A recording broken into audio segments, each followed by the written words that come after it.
If you are a student of this class, you will agree with me that these three alphabets, Alif, Waw, and Ya, they are used in elongating. That is, if you want to elongate any vowels now, let's say for example, Fatha, we use Alif in elongating Fatha, which we've already treated in our previous videos. We are going to talk about Al-Maadd bil Ya, that is elongating with Ya. If you have Hamza Kasra E, it will be simply called E, no elongation. You get the point now. Hamza Kasra Ya Sukun E, E, E, E. You get the point now.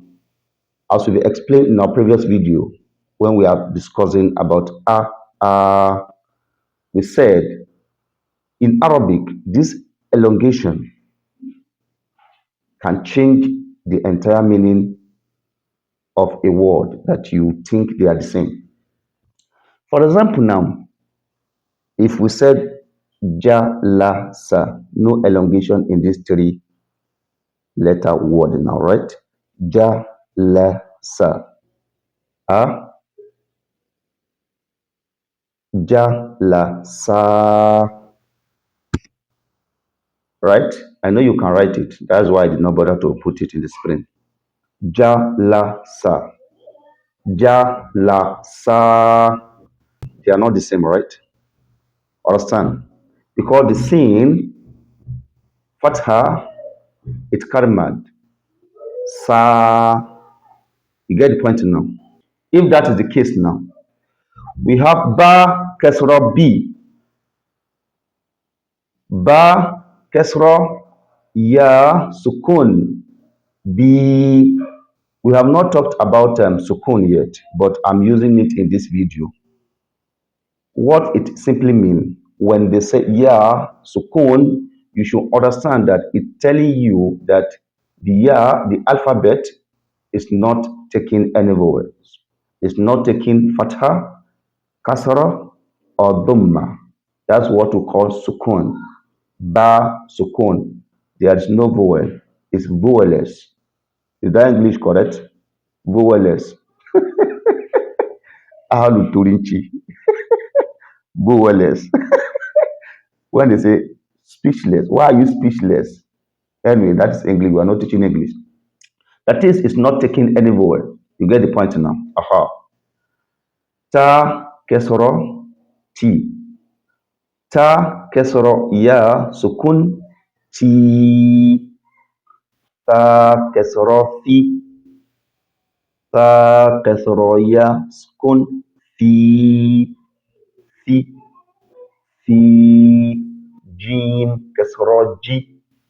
Jim kesoro ya sukun G. Ha kesoro hi. Ha kesoro ya sukun hi. It's simple. Ha kesoro hi. Ha kesoro ya sukun hi. Dal kesoro di. Dal kesoro ya sukun di. Dal kesoro di. Dal kesoro ya sukun vi. Ra kesoro ri. Ra kesro ya sukun ri. Za zi sa si so si bo di to ti wo wi a ri lo li fa fi. Inshallah, we are going to stop here. I hope you have gotten the explanation. Inshallah, in our next video, we are going to bring a lot of examples. Inshallah. We ask Allah subhanahu wa ta'ala to give us better understanding of this deen. Please kindly share and follow us on our Facebook page, on our YouTube page, follow us, and as well as what do you call that one? Subhanallah, I've forgotten it. Anyway, we have all those social media platforms. Check us, Mr. Quran Lee, and follow us. Wassalamu alaikum wa rahmatullah.